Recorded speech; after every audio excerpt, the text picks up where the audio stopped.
आतंकों और आतंकी को पालने पोसने वालों को, आतंकियों को ताकत देने वालों को अब हम अलग अलग नहीं मानेंगे। भारत से निकलती नदियों का पानी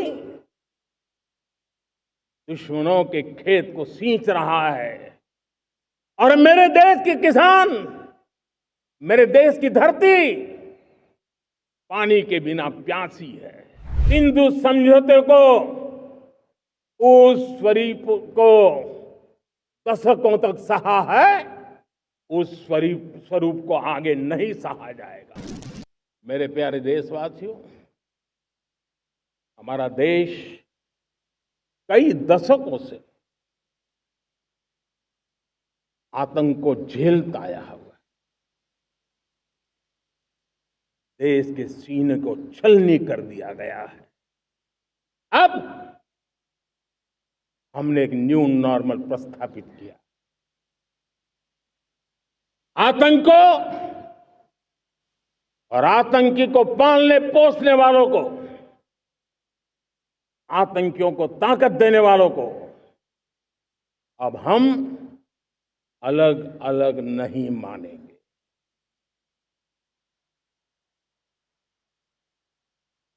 वो मानवता के समान दुश्मन है, उनके बीच कोई फर्क नहीं है।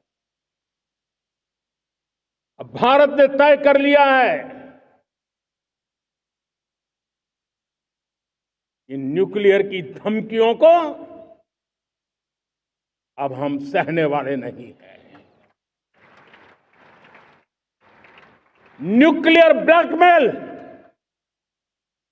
लंबे अरसे से चलाया, अब वो ब्लैकमेल नहीं सहा जाएगा।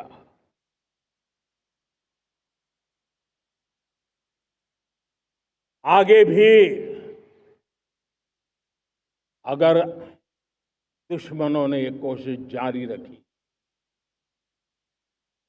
हमारी सेना तय करेगी, सेना की शर्तों पर, सेना जो समय निर्धारित करे उस समय पर,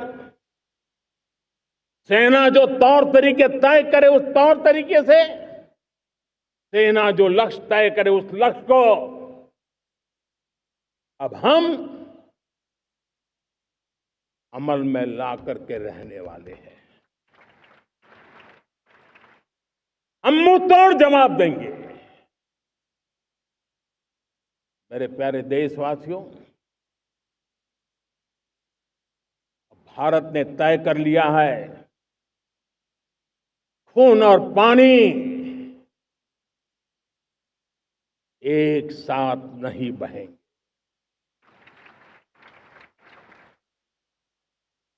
अब देशवासियों को भली भांति पता चला है कि सिंधु का समझौता कितना अन्यायपूर्ण है, कितना एक तरफा है।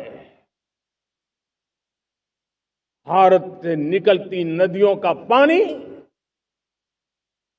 दुश्मनों के खेत को सींच रहा है और मेरे देश के किसान, मेरे देश की धरती पानी के बिना प्यासी है।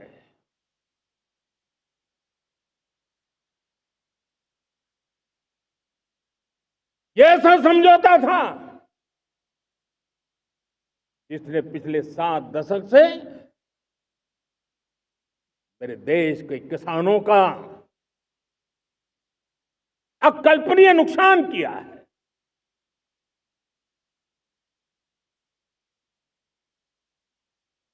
अब हिंदुस्तान के हक का जो पानी है उस पर अधिकार सिर्फ और सिर्फ हिंदुस्तान का है, हिंदुस्तान के किसानों का है। भारत कतई सिंधु समझौते को, उस स्वरूप को दशकों तक सहा है, उस स्वरूप को आगे नहीं सहा जाएगा।